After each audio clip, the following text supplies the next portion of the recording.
Holonet. Today we're going to be starting off this series, and we're going to start in the core box. We're going to start by looking at the most iconic character probably in the core box. That is General Anakin Skywalker. So we're going to jump into looking at him and what he has to offer in this game. Basically what this series is going to be is basically doing an overview of the character, giving a little bit of information on how you may want to play him, what you might want to play him with, and things along those lines. So let's go ahead and jump right into the profile. So let's take a look at Anakin Skywalker here. What does he have to offer us?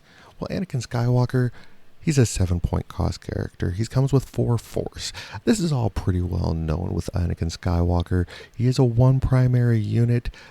The caveat here, most of the units that we see in the game are primarily 8 squad point characters, meaning they can only bring 7 points worth of characters with them.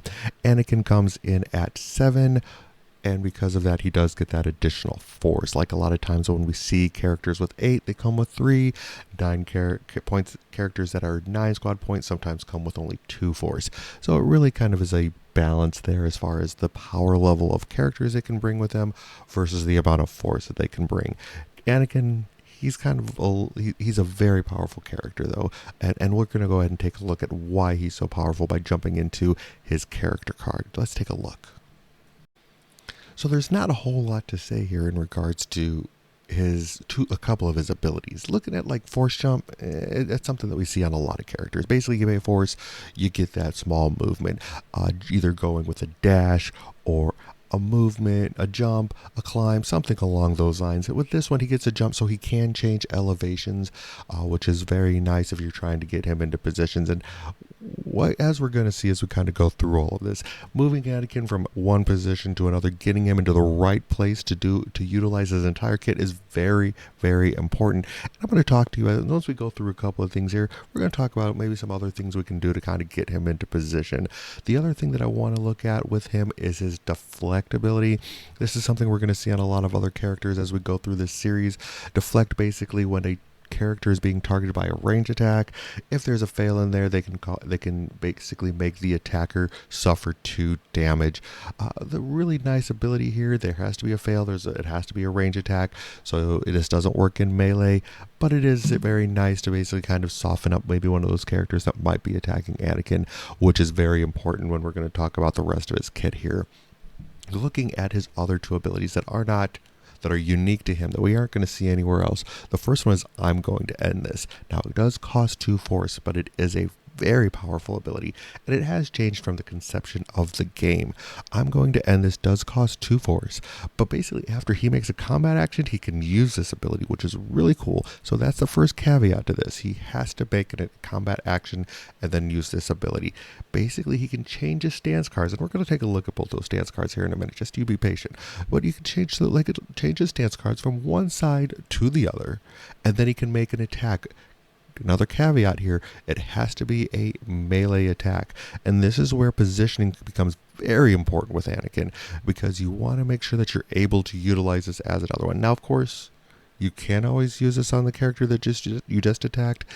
If that character is not already wounded, if you want to try and wound somebody else. This is where Anakin really can shine, is that he can potentially wound 2 different characters or 2 different units, I should say, on one activation. So it definitely wants to utilize this well. Positioning is important, movement is important, and we're like I said, we're going to get to that movement, how we can maybe help him out a little bit. The Force Jump does definitely help moving him to where he can make a move, he can make a jump.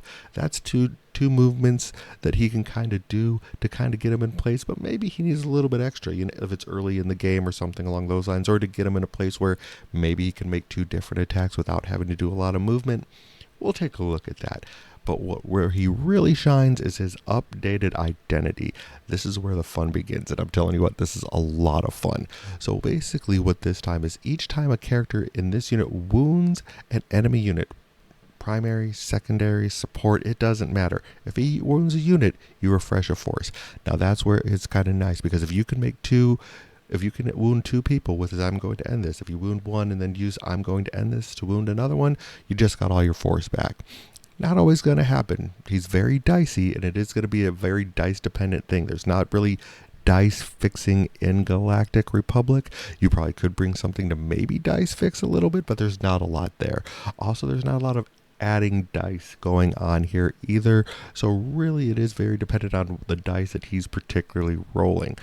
But we'll take a look at that as well. Let's take a look at the rest of this ability. Additionally, at the end of this unit's activation, if he wounded one or more secondary or primary units, so you really want to be hunting those secondaries or primaries during this activation, each Allied Galactic Republic secondary and support unit can dash. You move everybody, which is amazing. You can move up to 2 supporting units, which is basically 4 characters, and another 2 Galactic Republic secondaries. You can move 7 or 6 characters during this activation. That's almost your entire team. Take away all the movement shenanigans that you probably were doing with Anakin beforehand.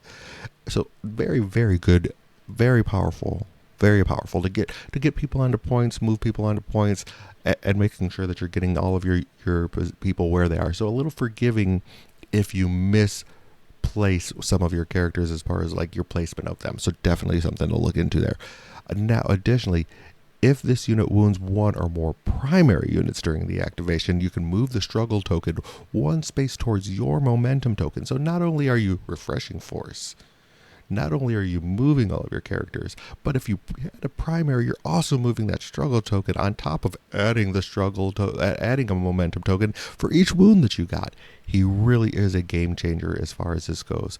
Now let's talk about that movement. What are some things that we can potentially do to help Anakin out here? So I have a couple of options that you can probably look at here.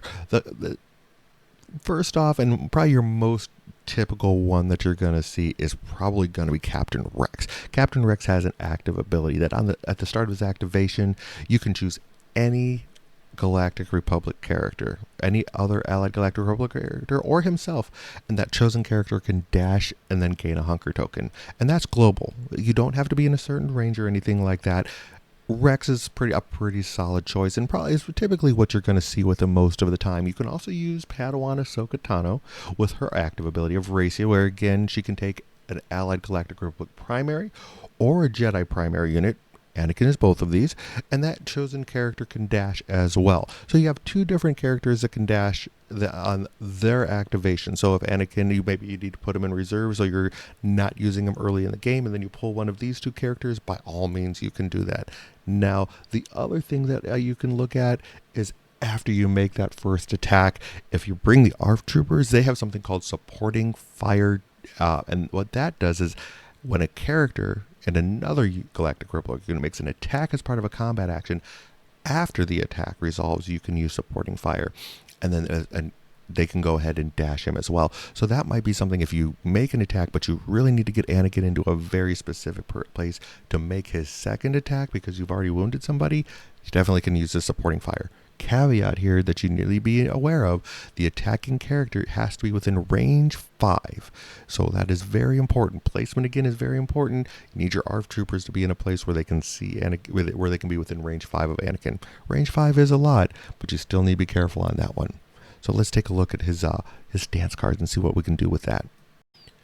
All right, so let's take a look at the first side of his card. This is the Form 5 Dipso. This side is more damage focused. It does have a ranged attack here. This was just recently added. He didn't have this before. Atomic Mass Games did an update to a lot of characters in the game from the first year or so. And this is one of the updates that happened to Anakin, along with a couple of his doing some things on his card as well, on his character card with some of those abilities. But this is here his thing. He's now got a range 4 attack for 6 dice. This is a little bit weaker on the defensive side. He's only rolling 5 defensive dice, so you probably don't want to leave him here in most cases, because you are going to be rolling more dice when you're after his activation. You may want to flip to the other side, and we'll talk about that when we get to that side here. But this is where he has 6 dice is okay, really, because you're really trying to hunt For those wounds with him, you really want to try and be in melee where he's rolling 8 dice, but that is an option. If you just can't get there and you're just not in a good spot, you do have a range 4 attack now with Anakin. His expertise is okay here. 1 to 2 gives you a crit, 3 gets you a crit and a shove, 4+ gets you a crit, a regular strike, and a shove. Not the best. Like I said, you're really getting more bang for your buck in the melee side, because on the melee side, 1's getting you a crit, 2 to 3's getting you a crit, 4+ is getting you 3 crits. You're just getting crits all over the place, and that's really where you want to be. His defensive form on this side is okay. 1 to 2 gets you a block and reduces a crit to a hit. 3+ gets you 2 blocks and a crit to a hit. It's okay. Again, I think you really want to be on the other side when you're in defense. But really what we're looking at here is the damage output that he is doing, because this is really kind of where you want to be.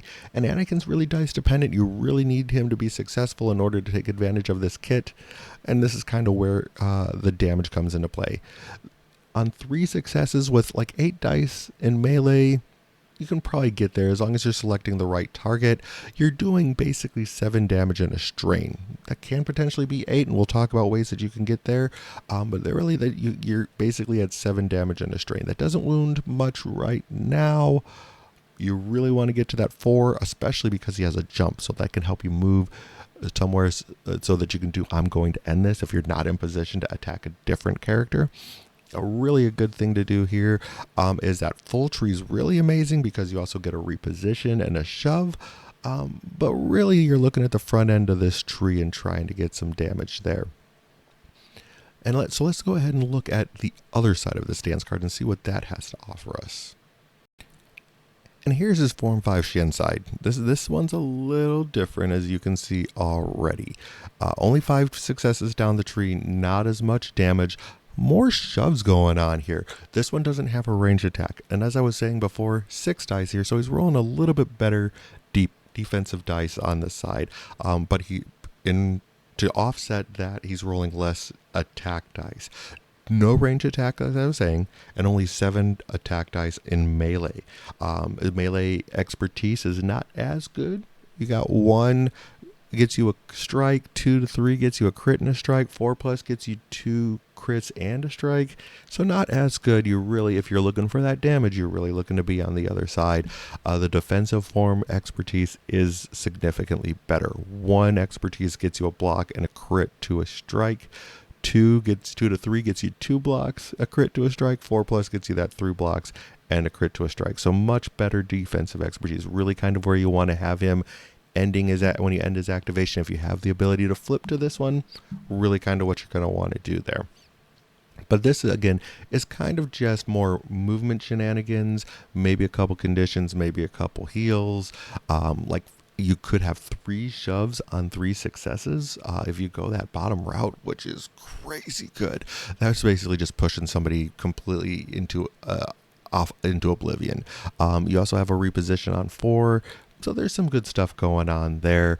If you go to the top route, you have like potentially up to 3 heals. There's a jump in there if you needed to jump to heal somebody. So you could look at if you got 4 successes and you had somebody that you're just trying to make sure they're staying alive, you could shove, jump into position to sit there and get in range to do those heals to one of your allied units. Definitely something to look at. This is more of his supporting side or pushing side, not the side if you're hunting for those wounds. You really want to be on his Gemso side for sure. So just something to keep in mind when we're looking at that. Going back to talking about the damage though, I really want to kind of go back to that little piece of it. The damage is going to be important because a lot of the units right now that are in the game, 8-9 wounds is really kind of where you want to be. So let's take a look at maybe a couple things that you might be able to do to help you get over the hump there. So when you're looking at Anakin, you're usually wanting to use him a little, maybe midway through your first shuffle. You're really not going to be wanting to go with him first. You're wanting to make sure that the character or that you're going into attacking is someone that is going to be easily taken down. So you really want them at that 5 to 7 remaining damage. So usually you're going to want maybe like your 501st or whoever your supports, your secondaries. even maybe the other primary unit, depending on who you're bringing them with, to go and maybe do an attack, but leave them alive so that you can sit there and get the most out of them. If that's not an option, here's a couple other things that you can potentially do. You can bring a couple units with coordinated fire. 501st has coordinated fire strain. As we were looking at, step 3 of Anakin's tree has strain on it. So if you were to utilize this and then get that strain, get that third step down, that would potentially add a strain at a damage because they already have the strain condition on them. Another coordinated fire that you could potentially use is from the Republic Clone Commandos that have a coordinated fire for a damage that does a damage on them as well. You could use Trick Shot if you're bringing Crosshair, because he does have the ability to do a damage and also remove a Hunker token. Again, Hunkers will probably go away in the event that you're playing into somebody, then you're going into melee. If you're going into a match where you have, say, Obi-Wan, this is pretty good because then you can remove those Hunkers on maybe some secondary units that might have them, and that will help to sit there and kind of get through some of that damage that they have. So a couple of ideas there of characters that you may want to look at bringing along with him to kind of really fill out that. So let's go ahead and close out today's profile from the Holonet and go and take a look at what we might be able to do with Anakin. So that's Anakin Skywalker, the general that he is. Like I said, a couple of things to keep in mind with him. He's here to hunt wounds. That's really how you're going after his kit. You want to, when you're building your list, you want to make sure you are supporting that, because that is the most impactful thing that you can be doing, simply because he moves everybody on your team if you're bringing a all Galactic Republic unit. And I don't know why you wouldn't with Anakin. Of course, you can build your list any way that you want, but I highly recommend bringing him with Galactic Republic. So like I said, there is those movements. There's also the what we're seeing right now is a list with Kiadi Mundi, Shak Ti, and some other 3. Typically you're looking at your ARFs there, because they can sit there and have that coordinated fire, that supporting fire dash. So there's those units that you can definitely be bringing on one side, and then with Anakin you can go with like a Rex and a or a Ahsoka for that matter. Both of are very good, along with a 501st to get that coordinated fire that we're talking about. And that's kind of the standard list that you're going with. I personally like running him with Obi-Wan Kenobi and Shak Ti. I also like, because I just like having the ability to utilize those hunger tokens, and we're going to get into that in a later profile for sure. But this is Anakin Skywalker. I really think that the update that they've done to him has been stellar. I think that if you haven't had a chance to put him on the table, or if you're a new player, maybe hopefully this helps you. But as always, I do want to say thank you very much for watching, and this is where the fun begins.